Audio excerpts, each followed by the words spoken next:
علم کا مجھ کو شوق عطا کر خدا، علم کا مجھ کو شوق عطا کر خدا، علم نافع ملے از پائے علماء۔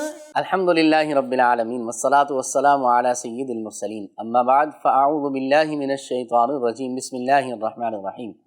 الصلاة والسلام علیک یا رسول اللہ وعلی آلک واصحابک یا حبیب اللہ، الصلاة والسلام علیک یا نبی اللہ وعلی آلک واصحابک یا نور اللہ۔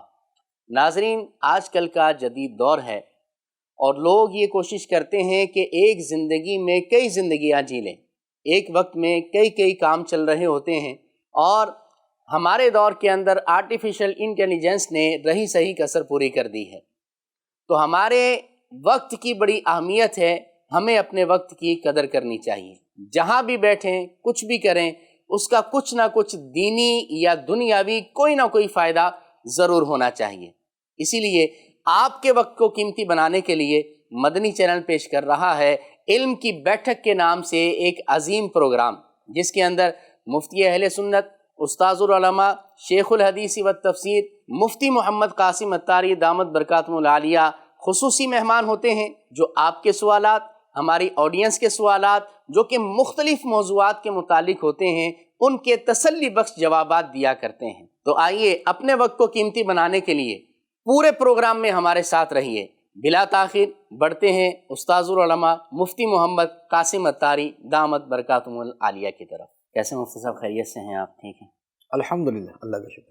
آپ کو آپ کے سلسلے میں ویلکم کرتے ہیں۔ آپ پہلا سوال مفتی صاحب آپ کی طرف یہ بڑھائیں گے کہ استغفار کے حوالے سے بچپن سے ہی ہم سنتے آ رہے ہیں اور اس کے فضائل وغیرہ بھی بیان کیے جاتے ہیں۔ آپ کیا فرماتے ہیں کہ قرآن و حدیث کے اندر استغفار کی فضیلت کیا ہے، اور دور حاضر میں اگر کوئی استغفار پڑھتا ہے تو اسے کیا کیا فائدے مل سکتے ہیں؟ بسم اللہ الرحمن الرحیم۔ استغفار کے حوالے سے ایک بڑی بنیادی سی بات تو یہ ہے کہ یہ یوں سمجھ لیں کہ تمام انبیاء علیہم الصلاۃ کی سنت ہے۔ تو یہ اتنی عظیم چیز ہے کہ اللہ تعالیٰ کے تمام انبیاء علیہم الصلاۃ استغفار کرتے آئے، یعنی اللہ تعالیٰ سے بخشش کی دعا مانگتے آئے۔ اس کی بہت بڑی مثال لے لیں کہ حضرت آدم علیہ السلام نے جو اللہ تعالیٰ کی بارگاہ میں دعا کی تھی، قرآن مجید کے اندر بھی مذکور ہے، ربنا ظلمنا انفسنا وَإِن لَّمْ تَغْفِرْ لَنَا وَتَرْحَمْنَا لَنَكُونَنَّ مِنَ الْخَاسِرِينَ۔ تو یہ یوں سمجھ لیں کہ حضرت آدم علیہ السلام کی وہ پہلی دعا جو ہم تک پہنچی ہے وہ استغفار کے اوپر مشتمل ہے، اور وہ استغفار ہی تھی۔ اسی طرح حضرت نوح علیہ السلام نے اپنی قوم سے جو باتیں کہیں تو سورہ نوح کے اندر اس کا تذکرہ ہے، اور اس میں بھی حضرت نوح علیہ السلام نے یہ کہا فَقُلْتُ اسْتَغْفِرُوا رَبَّكُمْ إِنَّهُ كَانَ غَفَّارًا، کہ اے اللہ، میں نے اس قوم کو بڑا سمجھایا ہے، میں نے ان سے یہ بھی کہا استغفروا ربکم، اپنے رب کی بارگاہ میں استغفار کرو، بے شک وہ بہت زیادہ بخشنے والا ہے۔ اور ساتھ میں حضرت نوح علیہ السلام نے استغفار کے فضائل بھی بیان کیے، فوائد بھی بیان کیے۔ یرسل السماء علیکم مدرارا ویمددکم باموال وبنین ویجعل لکم جنات ویجعل لکم انہارا، کہ اگر تم استغفار کرو گے تو اللہ تعالیٰ تم پر موسلادھار بارش برسائے گا، یعنی تمہیں وافر مقدار میں پانی عطا فرمائے گا، اس کے ساتھ تمہیں بیٹے عطا فرمائے گا، تمہیں مال عطا فرمائے گا، تمہارے باغات کے اندر پھل پیدا فرمائے گا، اور تمہارے لیے نہریں جاری فرما دے گا۔ اب آپ یہ دیکھیں کہ یہ حضرت نوح علیہ السلام نے استغفار کے فوائد خود اپنی قوم سے بیان فرمائے، اور اللہ تعالیٰ نے ان فوائد کو، استغفار کو اور ان فوائد کو قرآن مجید میں بیان فرما کے ہم تک پہنچایا۔ تو اس سے آپ سمجھ جائیں کہ استغفار کے جو فوائد ہیں وہ کس قدر ہیں، بلکہ یہی سورہ نوح کی جو یہ آیت مبارکہ میں نے ابھی پڑھی ہے، اسی پر ایک واقعہ بھی ہے کہ حضرت حسن بصری رحمۃ اللہ علیہ سے ایک شخص نے آ کے سوال کیا کہ حضور میرے لیے دعا کریں کہ اللہ تعالیٰ مجھے مال عطا فرما دے، یا مجھے ایسا وظیفہ دے دے کہ اللہ تعالیٰ مجھے مال عطا فرما دے۔ آپ نے اسے فرمایا استغفار پڑھا کرو۔ ایک اور شخص آیا، اس نے کہا کہ آپ مجھے کوئی ایسا وظیفہ دے کہ اللہ تعالیٰ مجھے اولاد عطا فرمائے۔ آپ نے فرمایا استغفار پڑھا کرو۔ اسی طرح ایک اور آدمی آیا، اس نے آ کے کہا کہ حضور مجھے کوئی وظیفہ دے کہ میرا یہ والا کام ہو جائے۔ فرمایا استغفار پڑھا کرو۔ تو اب وہ لوگ پوچھ کے چلے گئے، تو حضرت حسن بصری رحمۃ اللہ علیہ کے پاس جو لوگ بیٹھے ہوئے تھے انہوں نے کہا کہ حضرت ہر بندے نے مسئلہ مختلف آپ سے بیان کیا ہے، اس کی مشکل دوسری تھی، لیکن آپ نے ہر ایک کو استغفار ہی فرمایا، حل ایک ہی بتایا۔ فرمایا اس کی وجہ یہ ہے کہ اللہ تعالیٰ نے قرآن پاک میں یہ سارے ہی فوائد استغفار کے بیان فرمائے، سبحان اللہ سبحان اللہ۔ مال کا بھی فرمایا، اولاد کا بھی فرمایا، باغات کا بھی فرمایا، نہروں کا بھی فرمایا، بارش کا بھی فرمایا۔ سبحان اللہ۔ تو یہ استغفار کی فضیلت کے اعتبار سے ایک یوں کہہ لیں کہ بڑی ہی نمایاں چیز ہے۔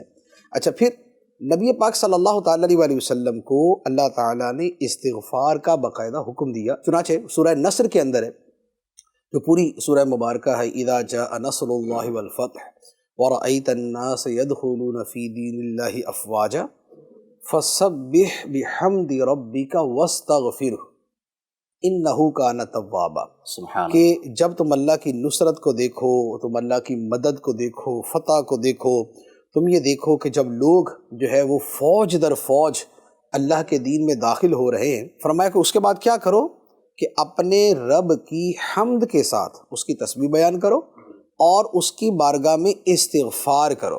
سبحان اللہ۔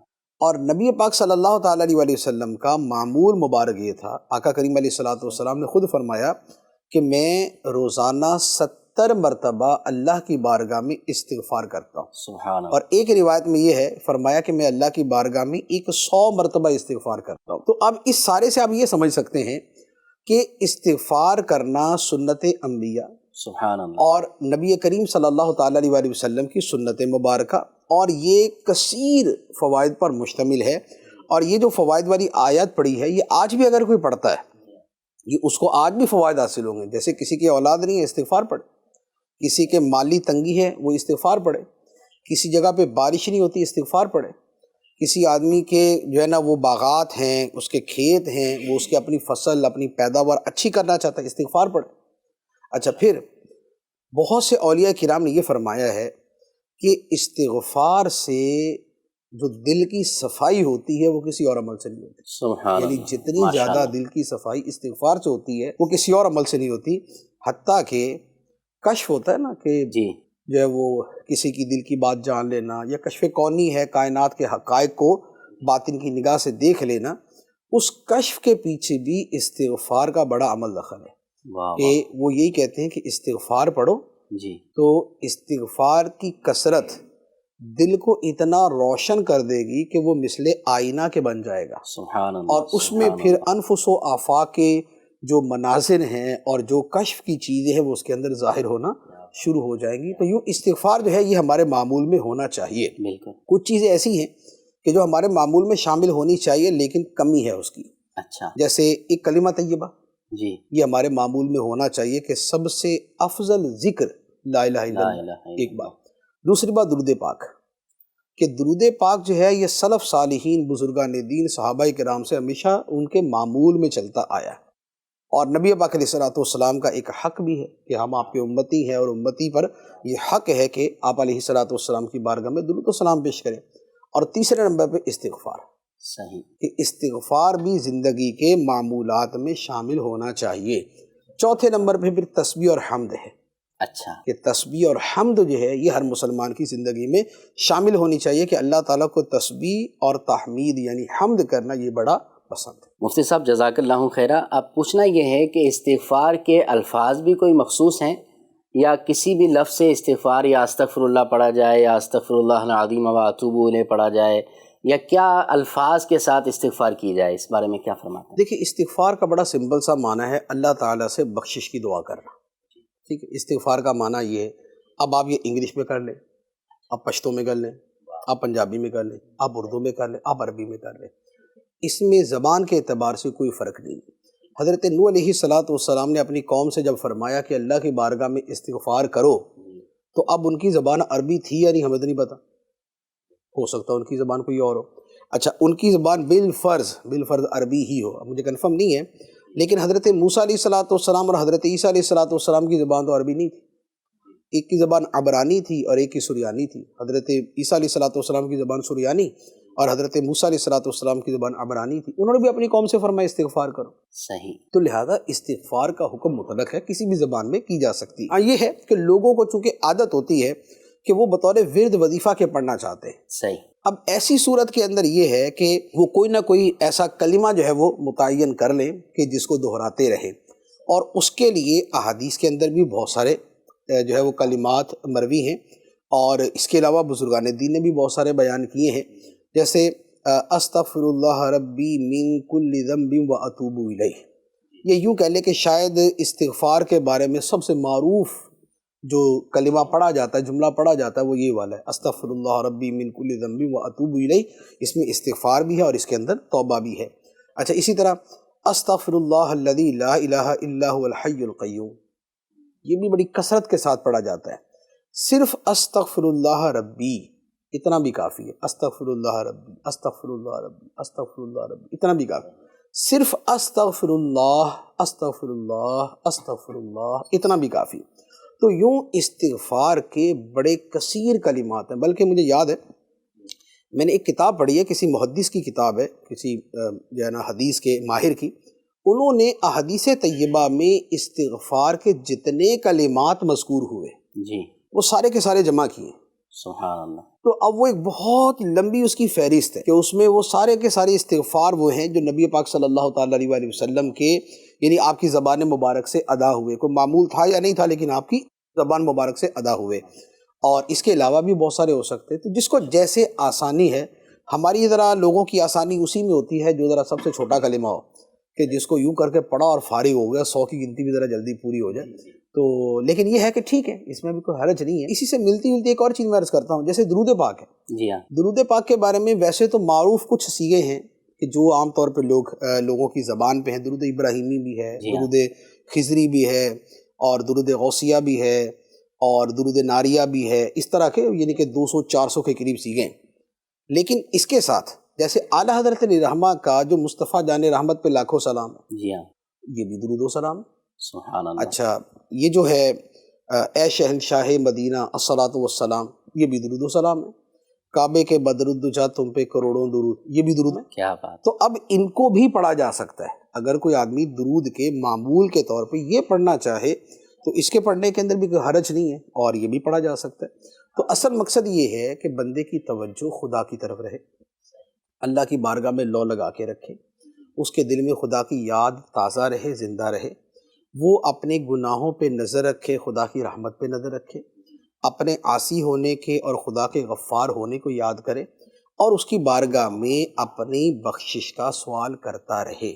تو اب وہ بخشش کا سوال کسی بھی زبان میں ہو سکتا ہے، کسی بھی انداز میں ہو سکتا ہے، کسی بھی الفاظ کے ساتھ ہو سکتا ہے۔ مدنی چینل کے ناظرین، الحمدللہ شیخ طریقت امیر اہل سنت نے اپنے مریدین کے لیے شجرہ الطاریہ عطا فرمایا ہے، اور اس میں بھی آپ نے استغفار کا وظیفہ بھی عطا فرمایا ہے۔ مفتی صاحب سے یہ بھی سوال کرنا ہے کہ مفتی صاحب امیر اہل سنت نے سید الاستغفار بھی شجرہ شریف میں ذکر فرمایا ہے، تو یہ سید الاستغفار کیا ہے، کیا فرماتے ہیں آپ؟ جی، سید الاستغفار کا ترجمہ تو بنتا ہے استغفار کا سردار، یعنی استغفار کے جو جملے ہیں، جو کلمات ہیں، جیسے میں نے ابھی بہت سارے بھی عرض کیے، ان میں یوں کہہ لیں کہ ان جملوں کا سردار یہ ہے۔ اچھا، یہ ہے سید الاستغفار۔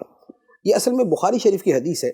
نبی پاک صلی اللہ تعالیٰ علیہ وآلہ وسلم نے اس استغفار کے بارے میں یہ فرمایا ہے کہ یقین قلب کے ساتھ، یعنی کہ دل سے جو اس استغفار کو صبح کے وقت پڑھے، جی، اگر شام ہونے سے پہلے اس کا انتقال ہو جائے تو سیدھا جنت میں جائے گا۔ سبحان اللہ۔ اور اگر شام میں پڑھے اور صبح ہونے سے پہلے اس کا انتقال ہو جائے تو سیدھا جنت میں جائے گا۔ سبحان اللہ۔ اس کا مطلب یہ ہوا کہ اگر ہم اسے اپنی صبح شام کے معمول میں شامل کر لیں سبحان اللہ، تو موت تو جب بھی آئے گی، صبح شام دن رات کے اندر اندر ہی آئے گی نا، کوئی وقت سے ماورا تو آئے گی نہیں۔ تو اب صبح پڑھا ہوگا اور شام سے پہلے انتقال ہو گیا تو بھی سیدھا جنت میں، شام کو پڑھا ہوگا صبح سے پہلے انتقال ہو گیا تو بھی سیدھا جنت میں۔ سبحان تو یہ اللہ، سید الاستغفار ہے۔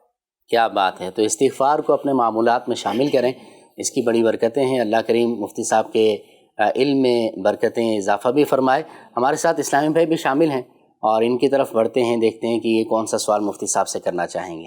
السلام علیکم ورحمۃ اللہ وبرکاتہ۔ میرا نام مصطفیٰ رضوان ہے، اور میرا آپ سے سوال یہ ہے کہ ورزش کرنا، ایکسرسائز کرنا جائز ہے، اور اور آپ صلی اللہ علیہ وسلم سے یہ کیا ثابت ہے؟ دیکھیے ایکسرسائز کا لفظ جو ہے وہ ایک ہے جنرل انگلش ورڈ ہے، اس کا مطلب ہے بدنی مشقت، کہ جسمانی محنت، جسمانی مشقت کا کوئی کام کرنا۔ باقی ہمارے عرف کے اندر ایکسرسائز تھوڑا سا ذرا مخصوص ہو گیا کہ ذرا مخصوص انداز میں کچھ حرکتیں کرنے کا نام ایکسرسائز ہے۔ بات یہ ہے کہ جسمانی مشقت یہ تو دین کے اندر مطلوب ہے کہ انسان بدن کے اعتبار سے متحرک رہے۔ نبی پاک صلی اللہ تعالیٰ علیہ وسلم کے زمانہ مبارکہ میں اس کے لیے 3 چیزیں جو ہے وہ بہت زیادہ جو ہے وہ معروف یہ طور پہ سامنے آتی ہیں۔ 2 تو بہت زیادہ ہیں اور ایک کا بھی ذکر ملتا ہے۔ ایک تو ہے دوڑ، جیسے ہم ریس کہتے ہیں، دوڑنا، اور دوسرا ہے گھڑ سواری، یعنی گھوڑے کی سواری۔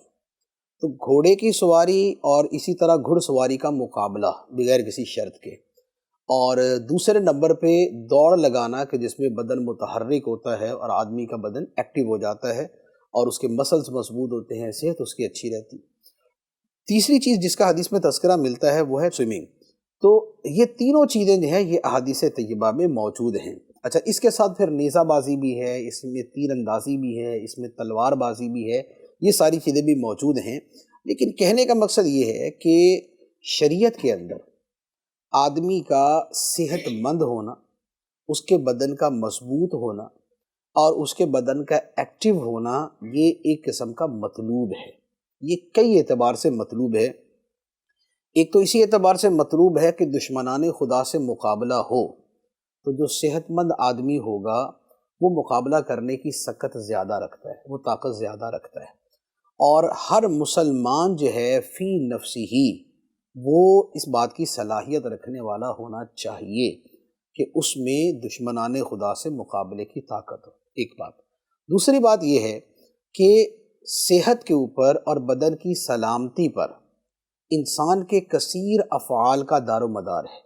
جو بندہ صحت مند ہے وہ نماز بھی بڑے مزے سے پڑھتا ہے، وہ حج بھی بڑی آسانی سے کر لیتا ہے، وہ عمرے بھی بڑی آسانی سے کر لیتا ہے، دین کی خاطر اس نے کچھ بھی کرنا ہے وہ سارے کام بہت اچھے انداز میں کر لے گا۔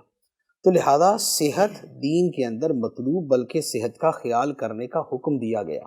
بلکہ اگر تھوڑا سا اس کو میں بہت ڈیٹیل کے اندر لے جاؤں تو شاید دین کے سینکڑوں احکام یہ وہ ہوں گے جن کا تعلق صحت کے ساتھ ہوگا۔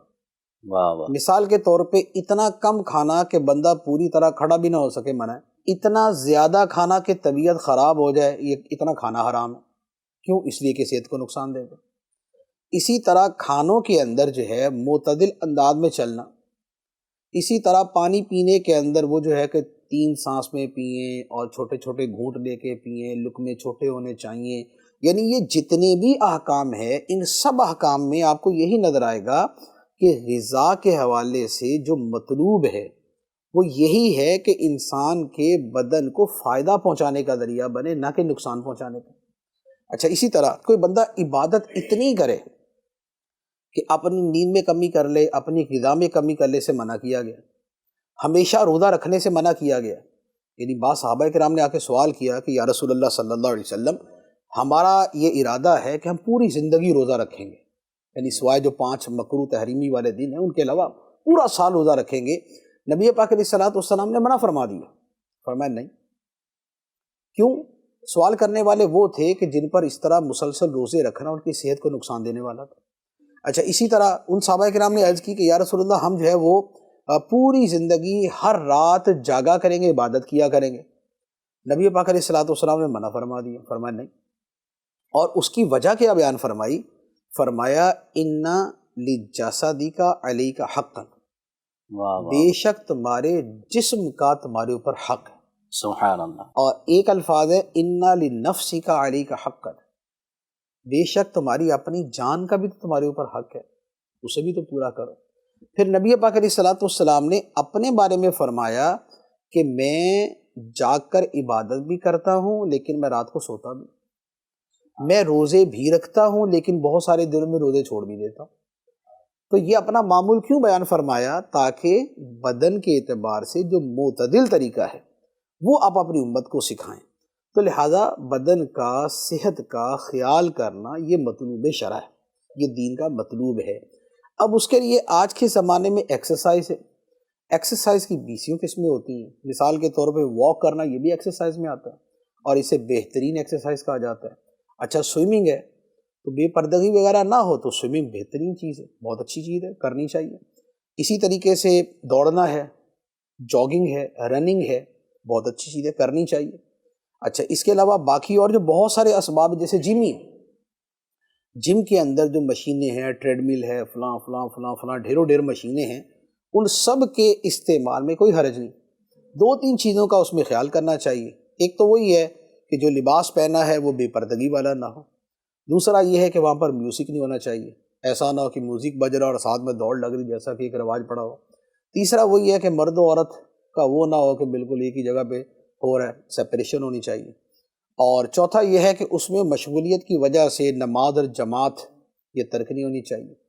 پانچواں یہ ہے کہ وہ باڈی بنانے کا کوئی مقصد صحیح بھی ہونا چاہیے۔ اچھا، یعنی کہ جسم اس لیے تن سازی کہ وہی تفاخر ہوگا اور لوگوں پہ روب پڑے گا اور تھوڑا سا ذرا نمود و نمائش ہوگی، جیسے آج کل زیادہ تر کرنے والے یا بہت بڑی تعداد کرنے والی اسی وجہ سے کرتی ہے، تو یہ ایک محض فضول کام ہے۔ یعنی یہ بعض صورتوں میں گناہ بھی ہو سکتا ہے، لیکن عام طور پہ ایک فضول حرکت ہے کہ بھائی تم نے یوں کیا تو یہ مسل جو ہے نا وہ ظاہر ہو گیا، یہ والا حرکت کی تو یہ والا مسل ظاہر ہو گیا، بس اس کے علاوہ کچھ نہیں۔ یہ نہیں، سیدھا اپنی صحت کا خیال، ایکسرسائز اور یہ جتنی چیزیں ہیں یہ اس لیے کی جائے کہ جتنی میری صحت اچھی ہوگی میں اتنے اچھے انداز میں عبادت کر سکوں گا، اتنے اچھے انداز میں دین کے کام کر سکوں گا، اتنی آسانی کے ساتھ میں روزہ رکھ سکوں گا۔ تو یہ اچھے مقاصد ہوں تو ان کے ساتھ یہی والی ساری چیزیں عبادت بن جائیں۔ تو لہذا ایکسرسائز کرنے میں اصلاً کوئی حرج نہیں ہے، فی نفسی ہی جائز ہے، مباح ہے۔ خارجی چیزوں کی وجہ سے یہ گناہ بھی ہو سکتی ہے جو میں نے بیان کر دی، اور اچھی نیتوں کے ساتھ یہ ثواب اور عبادت کا ذریعہ بھی بن سکتا ہے۔ جزاک اللہ خیرہ، بڑا تفصیلی جواب مفتی صاحب نے عطا فرمایا ہے۔ مفتی صاحب، آج کل کے دور میں بندہ جس سے محبت کرتا ہے تو اس کی عقیدت اور محبت میں بعض دفعہ تو بہت ہی زیادہ بڑھ جاتا ہے، اور پھر آج کل سوشل میڈیا کا دور ہے تو اس پر میمز بھی بنتی ہیں تو اس کا مذاق بھی بنتا ہے، اور بعض جو ہے وہ عقیدت میں بہت ہی کمی کر دیا کرتے ہیں۔ تو اسلام نے اس کا کیا معیار دیا ہے کہ جس سے محبت ہو، عقیدت ہو، تو کس طرح سے اس سے پیش آنا چاہیے؟ دیکھیں، عقیدت کا تعلق ہے جذبات کے ساتھ، اور عقیدت سے بے پرواہی کا تعلق ہوتا ہے عقل کے ساتھ۔ جس پہ جذبات غالب ہوتے ہیں اس میں عقیدت زیادہ ہوتی ہے، جس پہ عقل غالب ہوتی ہے اس میں عقیدت اتنی کم ہو جاتی ہے۔ جیسے ایک عام طور پہ یہ سمجھ لیں کہ خواتین کے اندر عقیدت بہت ہوتی ہے کیونکہ ان کے اندر جذبات کی شدت ہوتی ہے۔ اچھا، اسی طرح تو اب ہر وہ یعنی کہ کیٹیگری کہ جس کے اندر جذبات زیادہ ہوں گے وہاں پر عقیدت آئے گی، اور جو بہت زیادہ عقل کے پیچھے چلنے والے ہوں گے تو وہ ذرا عقیدت سے پیچھے ہوں گے۔ کائنات کے اندر صرف ایک ہستی ہے سرکار دو عالم نور مجسم صلی اللہ تعالیٰ علیہ وآلہ وسلم کی، کہ جن کی ذات مبارک کا معاملہ یہ ہے کہ جذبات کے اعتبار سے غور کریں تو بھی جان قربان ہے، اور عقل کے اعتبار سے غور کریں تو بھی جان قربان ہے۔ تو یہ نبی پاک صلی اللہ تعالیٰ علیہ وآلہ وسلم کی ذات مبارک ہے۔ اس کے علاوہ بقیہ کے اندر پھر جو ہے نا وہ یعنی کہ کچھ نہ کچھ، یا کچھ ادھر کمی ہو جاتی ہے، کچھ ادھر کمی ہو جاتی ہے، اس طرح کا معاملہ چلتا رہتا ہے۔ بات یہ ہے کہ عقیدت میں جیسے بہت زیادہ بڑھ جاتے ہیں یا عقیدت میں بہت زیادہ کم ہو جاتے ہیں۔ اصل یہ ہے کہ انسان کے جذبات اور انسان کی عقل یہ دونوں قرآن، حدیث اور شریعت کے تابع ہونے چاہیے۔ دین کا جو معیار ہے وہ ہے کہ انسان کے جذبات اور اس کی عقل جو ہے یہ شریعت کے تابع ہو جائے۔ جہاں دین نے سکھایا ہے کہ جذبات زیادہ نمایاں ہوں وہاں بندے کے جذبات زیادہ نمایاں ہونا چاہیے۔ جہاں دین نے سکھایا ہے عقل زیادہ نمایاں ہو وہاں پر عقل زیادہ نمایاں ہونی چاہیے۔ مثلا نماز پڑھتے ہوئے بظاہر عقل کا کوئی کام نہیں ہے، وہاں جذبے کا کام ہے، جذبات کا کام ہے۔ اللہ کی بارگاہ میں عاجزی، اللہ کی بارگاہ میں بندگی کا جو ایک تصور ہے اور اس کی بارگاہ میں پیشی کا جو خیال ہے، یہ والے جو جذبات اور خیالات ہیں یہ غالب ہونے چاہیے۔ لیکن علم دین پڑھنے پڑھانے کے اندر عقل کا زیادہ غلبہ ہونا چاہیے، ٹھیک ہے نا؟ تو یہ میں نے ایک لیول کی بات کی۔ آپ کا سوال غالباً ہے عوامی اعتبار سے کہ عوام کے اندر جو عقیدت ہے کبھی تو وہ پہاڑ جیسی ہوتی ہے اور کبھی چونٹی جیسی ہوتی ہے، بالکل ایسا ٹھیک ہے؟ اچھا، عقیدت زیادہ ہوتی ہے تو بھی اعتدال میں نہیں رہتے، عقیدت کم ہوتی ہے تو بھی اعتدال میں نہیں رہتے۔ جی جی۔ عقیدت غالب ہے تو جس سے عقیدت ہے بھلے اسی کو تکلیف پہنچانی پڑے، کہتے کوئی مسئلہ نہیں، خیر ہے، عقیدت تو ہے نا. صحیح.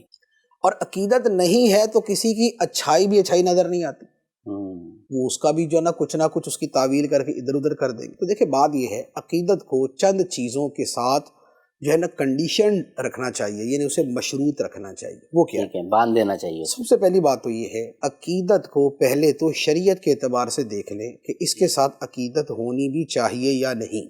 یعنی جس وجہ سے ہم اس سے عقیدت رکھ رہے ہیں کیا شریعت کے اندر جائز بھی ہے یا نہیں. اب کسی کو فلمی ہیرو کے ساتھ عقیدت ہو جائے تو ایسی عقیدت ہی مردود ہے، اس کا کوئی اعتبار نہیں. بیسیکلی وہ عقیدت نہیں، وہ محبت کہلاتی ہے. عقیدت میں عام طور پہ مذہبی پہلو تھوڑا سا غالب ہوتا ہے، تو مذہبی رنگ کے اندر عقیدت کو دیکھا جاتا ہے. اب یہ ہے کہ عقیدت جو ہے وہ ہے نیک لوگوں کے ساتھ. صحیح.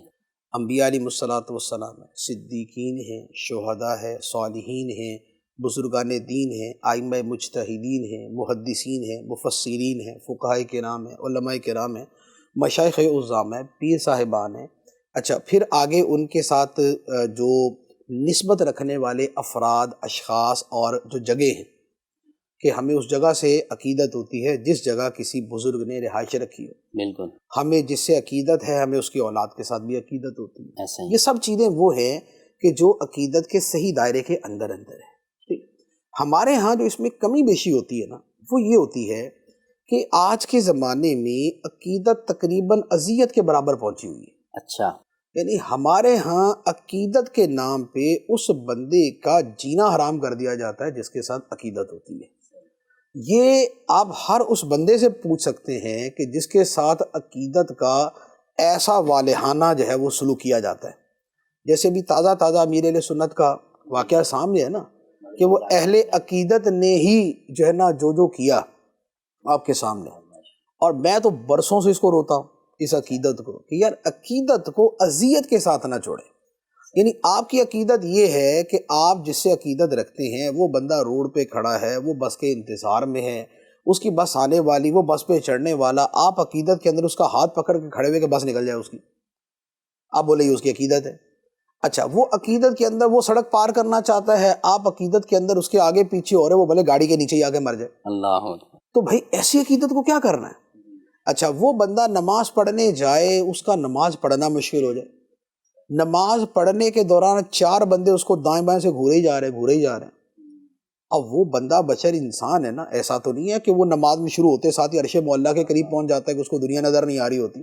اس کو سارے نظر آ رہے ہوتے ہیں کہ دائیں بائیں آگے پیچھے 4 بندے اس کو دیکھ رہے ہیں. اب جس بندے کو 4 آدمی دیکھ رہے ہیں وہ نماز کے اندر کیا توجہ کرے گا؟ اعلیٰ حضرت علیہ رحمہ سے ایک سوال ہوا کہ کوئی شخص نماز پڑھے اور دوسرا بندہ اسے ہوا دے، ہینڈ فین سے نا، ہاتھ سے ہوا دے، تو یہ کیسا ہے؟ فرمایا کہ جہاں وہ کھڑا ہے یہ مخدوم بن کے کھڑے ہونے کی جگہ نہیں، اللہ کی بارگاہ میں کھڑا ہے نا، تو وہاں اس چودراہٹ کے ساتھ نہیں کھڑا ہونا کہ 4 بندے مجھے ہوا دے رہے اور وہاں پر میں اللہ کی بارگاہ میں بڑا جب وہ چودھری بن کے کھڑا ہوا ہوں. یہ نہیں، فرمایا کہ یہاں پر اس انداز میں کھڑا نہیں ہونا، یہاں پر تو بندہ بن کے کھڑا ہونا، عابد بن کے اور عبد بن کے اور عبدیت کے ساتھ کھڑا ہونا. تو جہاں جو بندہ ہے وہاں پر اس کا وہ صورتحال دیکھنی چاہیے کہ بھائی جس جگہ پہ یہ ہے خود اس جگہ کا تقاضا کیا ہے. اب ہمارے یہاں کیا ہوتا ہے کہ یہاں مثال کے طور پہ مدینہ منورہ حاضر ہوں، مدینہ منورہ میں ایک بندہ گنبد خضرا کے سامنے ہاتھ باندھ کے کھڑا ہے جی، 4 بندے اس کے سامنے ہاتھ باندھ کے کھڑے.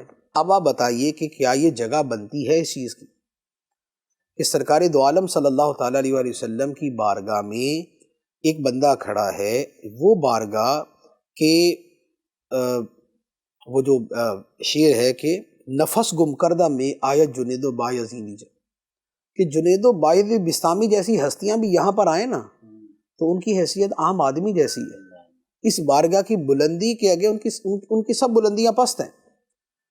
تو اب ایسی جگہ پہ 4 بندے اس کے سامنے ہاتھ باندھ کے کھڑے ہو جائیں تو اس کو تو مروانے والے کام کر رہے ہیں. اللہ. اچھا اسی طرح پھر ایک بندہ جو ہے اگر وہ سنہری جالیوں کے سامنے سے گزر رہا ہے، اب سنہری جالیوں کے سامنے سے گزرتے ہوئے بجائے اس کے کہ اس وقت دل و دماغ سے بندہ پوری طرح سرکار دو عالم صلی اللہ تعالیٰ علیہ وآلہ وسلم کی طرف متوجہ ہو، اس کی بجائے اگر وہ وہاں پر اس دوسرے بندے کی دست بوسی کرے گا تو آپ بتائیے کہ اس بیچارے کا بنے گا کیا؟ یعنی اس جس سے عقیدت کا اظہار کیا جا رہا ہے وہ تو شرم سے ڈوب مرے گا وہاں پر. اللہ یار میں یہاں پر جو ہے نا کس طور پہ حاضر ہوں، مجرم بلائے آئے ہیں، جاؤ کا ہے گواہ، اور یہ مجرم کو قاضی بنا کے وہاں پر پیش کر رہے ہیں.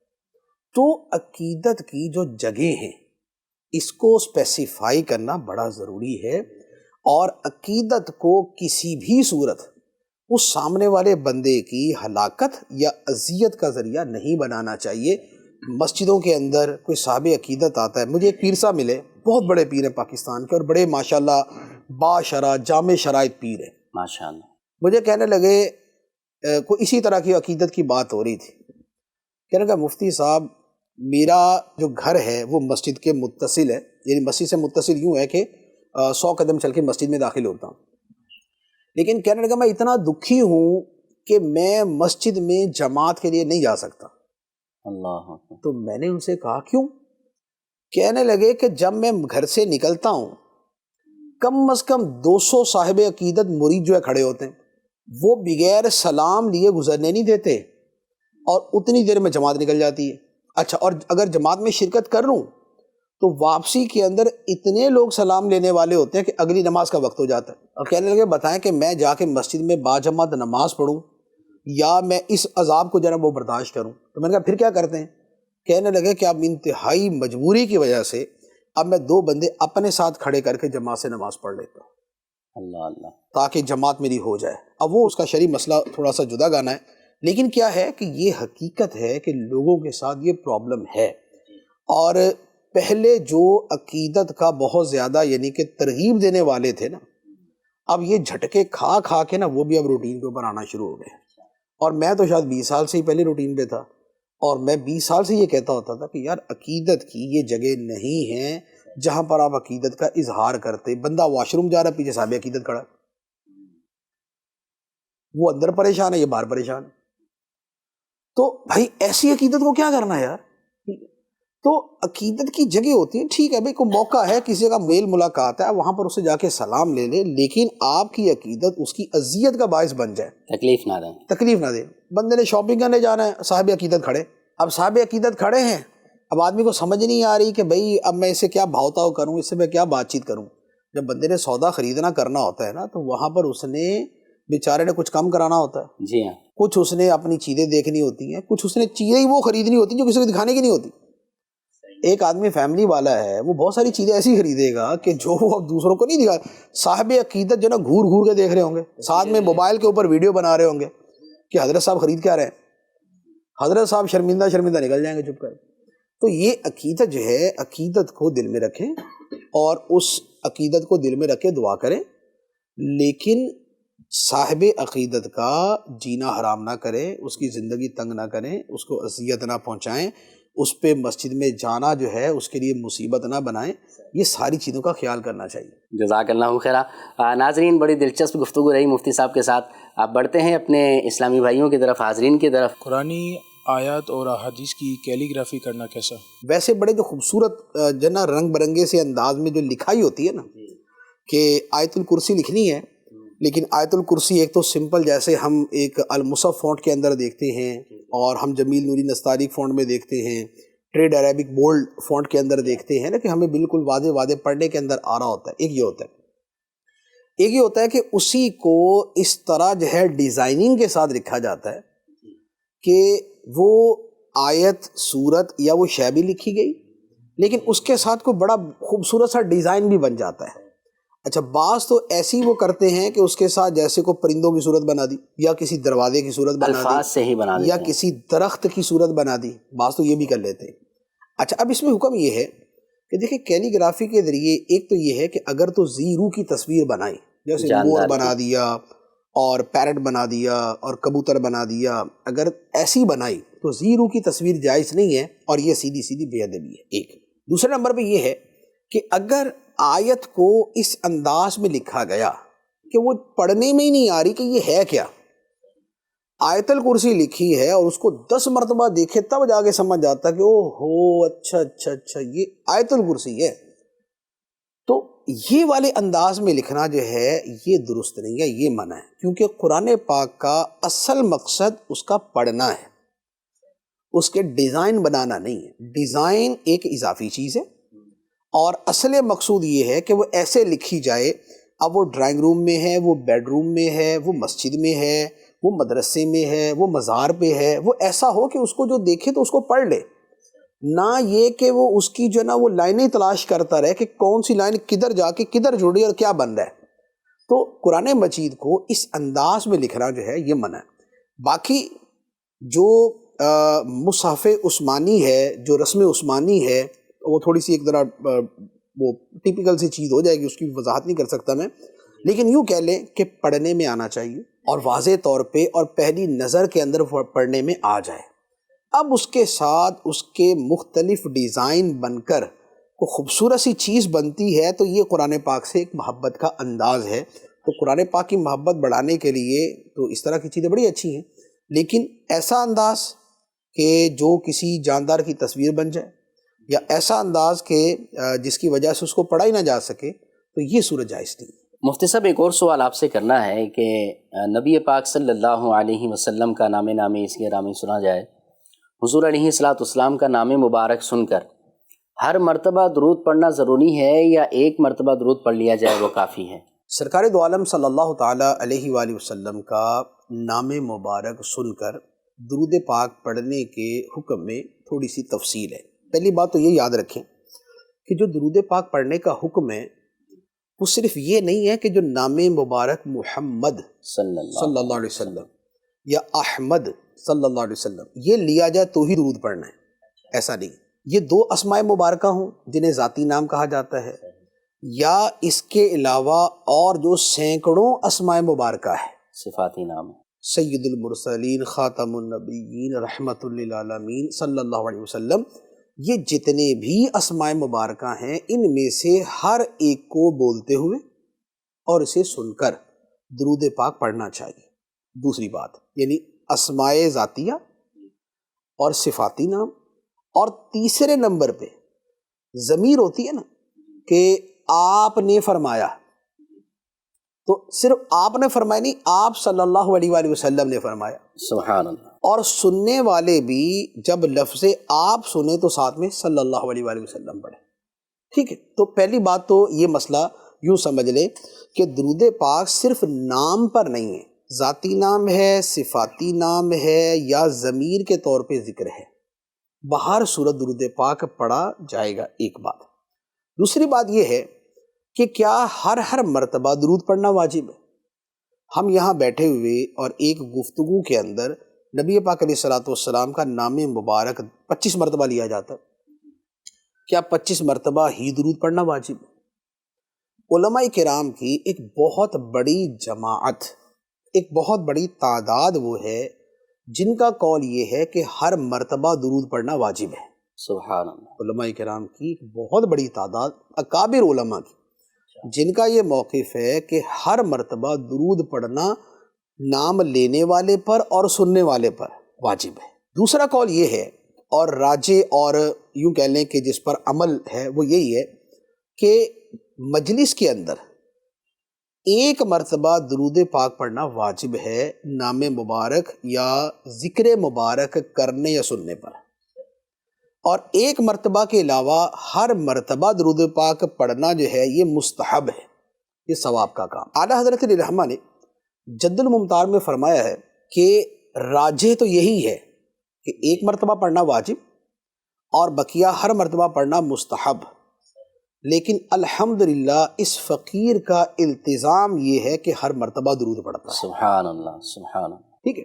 اچھا، اور آپ دیکھیں گے امیر اہل سنت کی جو کتابیں ہیں ان میں نام مبارک ہو یا آپ کا لفظ ہو، بہر صورت ساتھ میں درود پاک ہوتا ہے. جی ایسا ہی. اور دعوت اسلامی کی جو اٹھان تھی، دعوت اسلامی کی جو اٹھان ہوئی اور جو پہلی فیضان سنت چھپی تھی، جی ہاں، 1984-85 میں غالباً چھپی تھی، ایسے آگے پیچھے، تو اس میں کیا تھا، علماء کرام سب سے زیادہ اس بات پہ خوش ہوتے تھے کہ یار دیکھو یہ درود شریف کتنا لکھتے ہیں، سبحان اللہ انہوں نے کتنا درود پاک لکھا ہوا ہے کہ نبی پاک علیہ الصلوۃ والسلام کے نام مبارک کے ساتھ اور جہاں پر آپ کے ساتھ بھی کچھ آ رہا ہے وہاں پر بھی درود پاک لکھتے ہیں. سبحان اللہ. تو اس پر بڑا خوشی کا اظہار کرتے تھے.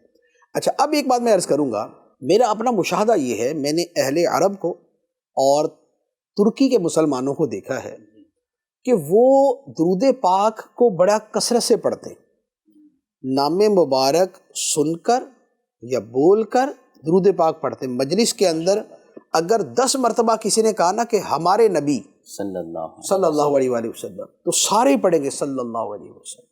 سبحان اللہ۔ 10 مرتبہ کہیں گے تو 10 مرتبہ ہی پڑھیں گے۔ میں نے خود ترکی میں مشائخ کرام کے حلقوں میں شرکت کی ہے، اور میں نے دیکھا کہ وہ جتنی مرتبہ وہ نام مبارک لیتے رہتے ہیں، خود تو پڑھتے ہی ہیں، ساتھ میں سارے لوگ پڑھتے ہیں۔ لیکن ہمارے یہاں پاکستان میں، اور تقریباً یہی شاید معاملہ ہندوستان کا بھی ہوگا، ہمارے یہاں اس کی بہت کمی ہے۔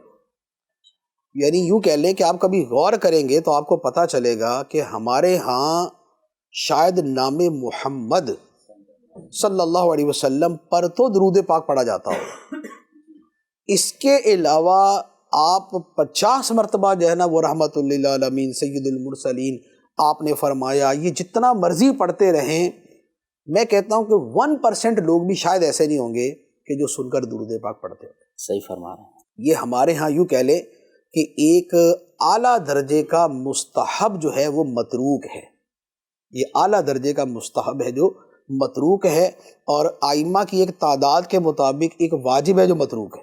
اللہ اکبر۔ تو اس کو تھوڑا سا یوں کہہ لیں کہ ریوائیو کرنے کی ضرورت ہے، اس کے ریوائیول کی ضرورت ہے، اسے زندہ کرنے کی ضرورت ہے کہ ہماری مجلسوں، محفلوں، گفتگو اور دیگر چیزوں میں جہاں پر بھی نبی پاک علیہ الصلوۃ والسلام کا نام مبارک آئے تو سننے والے جو ہے وہ صلی اللہ علیہ وسلم پڑھیں، اتنی آواز سے پڑھیں کہ اپنے کان سن لیں، اتنی آواز ہونی چاہیے۔ اتنا نہ ہو کہ کلام کرنے والا جو ہے نا وہ متاثر ہو جائے کہ اس سے کلام نہ ہو سکے، لیکن یہ ہے کہ پڑھنے کی عادت ہونی چاہیے، اور یہ تھوڑا سا توجہ کریں گے نا تو یہ عادت بنے گی، ورنہ چونکہ ہمارا برسوں سے اور بچپن سے ہماری عادت تقریباً ایسی چلتی آ رہی ہے کہ نہیں پڑھتے، تو یہ یوں کہہ لیں کہ یہ ایک عجیب و غریب قسم کی معیوب بات ہے۔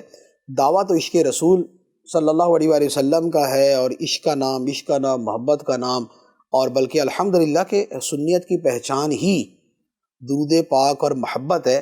تو یہ والا جو درود پاک سن کر پڑھنے کا معمول ہے، یہ ہمارے درمیان بہت زیادہ ہونا چاہیے۔ اللہ تعالیٰ کرے کہ یہ ماشاءاللہ یہ زندہ ہو جائے اور یہ سب اس طرح پڑھنا شروع کریں۔ جی مدنی چینل کے ناظرین، ہمارے آج کے ایپیسوڈ کا وقت مکمل ہو چکا ہے، اور دعا کرتے ہیں کہ اللہ پاک مفتی صاحب کے علم نافع میں برکتیں عطا فرمائے، ہم نے جو سنا ہے اس پر عمل کرنے، دوسروں تک پہنچانے کی توفیق عطا فرمائے۔ مدنی چینل کے ناظرین، مدنی چینل آپ بھی دیکھتے رہیے، اور مدنی چینل دیکھنے کی دعوت کو عام بھی کرتے رہیے۔ صلو علی الحبیب صلی اللہ تعالی علی محمد صلی اللہ علیہ وسلم۔ علم کا مجھ کو شوق عطا کر خدا، علم کا مجھ کو شوق عطا کر خدا، علم نافع ملے از پائے علماء۔